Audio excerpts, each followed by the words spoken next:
අද මම ඔයාලට කියලා දෙන්න යන්නේ. ඇත්තටම මම කිතුණුවෙක්, මම දෙවියන් වහන්සේගේ ළමෙක්, කතෝලිකයෙක් කියන දේවල් වලදී ඔයා ඇත්තටම මේ විදිහට හැසිරෙනවද කියලා. එහෙම නැත්නම් අපි ඇත්තටම දෙවියන් වහන්සේගේ දරුවෙක් විදිහට කතා බහ කරන, අනිත් අය උන්වහන්සේගේ ආදරය කියලා දෙන කෙනෙක්ද කියලා හොයාගන්න විදිය. ඉතින් මේකට අපිට ගොඩක් උදව් වෙනවා ශුද්ධාත්මයන්න් වහන්සේගේ මඟ පෙන්වීම. ඉතින් උන්වහන්සේගේ මඟ පෙන්වීම නැතුව අපිට බෑ උන්වහන්සේගේ ආදරේවත් උන්වහන්සේගේ ඉගැන්වීමත් අනිත් කෙනෙක්ට කියලා දෙන්න. ඉතින් මම මේ දේ කියලා දෙන්න අද ඔයාලට ගත්ත බයිබල් වර්ස් එක තමයි ගලාති පොතේ 5 වෙනි පරිච්ඡේදයේ 16 වෙනි වාගන්තියේ ඉඳලා ඒ පරිච්ඡේදය. ඉතින් ඒකේ කියලා තියෙනවා ආත්මයන්න් වහන්සේගේ මඟ පෙන්වීම ගැන. ඉතින් ශුද්ධාත්මයන්න් වහන්සේගේ මඟ පෙන්වීම තියනවා නම් ඇත්තටම අපි දෙවියන් වහන්සේගේ දරුවෙක් නම් කොහොමද හැසිරෙන්න ඕනි කියන එක මේ පරිච්ඡේදය අපිට කියලා දීලා තියෙනවා. මානසික තෘෂ්ණා එහෙම නැත්නම් පාපවල අයින් කරගන්න එහෙම නැත්නම් අපිට self control එකක් තියාගන්න පුළුවන් ළමයි වෙනවයි කියන එක අපිට උන්වහන්සේ පැහැදිලි කරලා දෙනවා. ඉතින් කොහොමද මේක වෙන්නේ කියලා අපි කතා කරනවා නම් ශුද්ධාත්මයන්න් වහන්සේගේ ආශිර්වාදය තියෙනවා නම් අපිට self control එකක් හම්බ වෙනවා. ඒ කියන්නේ අපිට අපේ ඇතුළාන්තය ගැන හිතලා බලන්න, අපේ තියෙන පව්කාරකම් අයින් කරගෙන feelings කියන දේවල් පාලනය කරගන්න, ඒ වගේ අනවශ්‍ය දේවල් අපේ හිතින් අයින් කරගන්න, අපිටම කියන්නේ කම්මැලිකම් නැතුව, අලසකම් නැතුව හොඳ යහපත් මිනිසෙක් වෙන්න අපිට self control එකක් එහෙම නැත්නම් ස්වයං විනයක් අපිට හදාගන්න පුළුවන් වෙනවා. ඉතින් මේ control කරගන්න එක ඔක්කොම උන්වහන්සේගේ වැඩක්. ඉතින් මේක ඇති කරගන්න නම් මේ control කරන එක අපේ ජීවිතේට අරගන්න නම් අපි අනිවාර්යෙන් යාඥාවේදී ශුද්ධාත්මයන්න් වහන්සේව ඉල්ලන්න ඕන. ඒ වගේම හතුරුකම් කරන කෙනෙක් නම්, අනිත් අයට බයින කෙනෙක් නම්, අනවශ්‍ය විදිහට පුණුහරුප කියන කෙනෙක් නම්, අනිත් අයට හිත්‍රි දෙවන විදිහට කතා කරන කෙනෙක් නම් ඔයාට ඔයාගෙන ආපහු හිතලා බලන්න මේකෙන් අවස්ථාව හම්බ වෙනවා. ශුද්ධාත්මයන්න් වහන්සේගේ මඟ පෙන්වීම තියෙනවා නම් ඔයා මේ දේවල් කරන්නේ නැහැ. මොකද උන්වහන්සේ අපිට කියලා දුන්නේ උන්වහන්සේගේ ප්‍රේමය ගැන. එහෙම නැත්නම් උන්වහන්සේගේ මහා ආදරය ගැන. ඉතින් උන්වහන්සේගේ ආදරය අපිට දැනෙනවා නම් ඒ ආදරය අපි අනිත් අයට ලබා දෙන්න ඕනේ. ශුද්ධාත්මයන්න් වහන්සේගේ ඵල ගැන කතා කරනවා නම් අපිට යට පරිච්ඡේදෙ මෙහෙම කියලා තියෙනවා.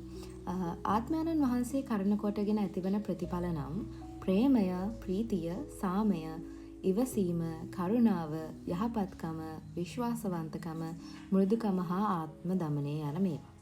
ඉතින් මේ දේවල් අපේ ජීවිතේට ආත්මයන්න් වහන්සේගේ ඵලයන් විදිහට අපිට හම් වෙනවා උන්වහන්සේගේ ආශිර්වාදයත් එක්ක. ඉතින් අපි දෙවියන් වහන්සේගේ දරුවෝ නම් ඇත්තටම අපි යාඥා කරනවා නම් අපි ගාව ශුද්ධාත්මයන්න් වහන්සේ ඉන්නවා නම් මේ ඵල අපි තුල ඇති කරගන්න උන්වහන්සේ අපිව ආශිර්වාද කරනවා. ඉතින් මේ දේවල් වාගාව නැත්තම් ඔයා යාඥා කරන්න ඕනේ, උන්වහන්සේගේ ආශිර්වාදය හොයන්න ඕනේ කියන එක කියන්නේ උන්වහන්සේ ගාවට ගිහිල්ලා උන්වහන්සේගේ ආශිර්වාදය ලබා ගන්න විදිහට වැඩ කරන්න ඕනේ කියන එක ගැන ඔයාට දැන් තේරෙන්න ඕන. අපි ඇත්තටම දෙවියන් වහන්සේගේ දරුවෝ නම් අපි හැසිරෙන්න ඕනේ උන්වහන්සේ වගේ.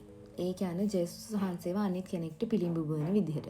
අපි අනවශ්‍ය විදිහට කෑ ගහන කෙනෙක් නම්, අපි අනවශ්‍ය විදිහට කෙනෙක්ව රිද්දන කෙනෙක් නම් අපි ගැනම තව ටිකක් හිතලා බලන්න ඕනේ. මොකද උන්වහන්සේ අපිට කියලා දුන්නේ ප්‍රේමය තමා ලස්සනම දේ කියලා. මොකද අසල්වාසියටත් Taman වගේම ප්‍රේම කරන්න කියලා තමයි උන්වහන්සේ අපිට කියලා දුන්නේ. ඉතින් මේ දේවල් එක්ක බලද්දී අපි ගැනම හොයලා බලන්න ඕනේ අපි දෙවියන් වහන්සේගේ දරුවෙක් විදිහට හැසිරෙනවද කියලා.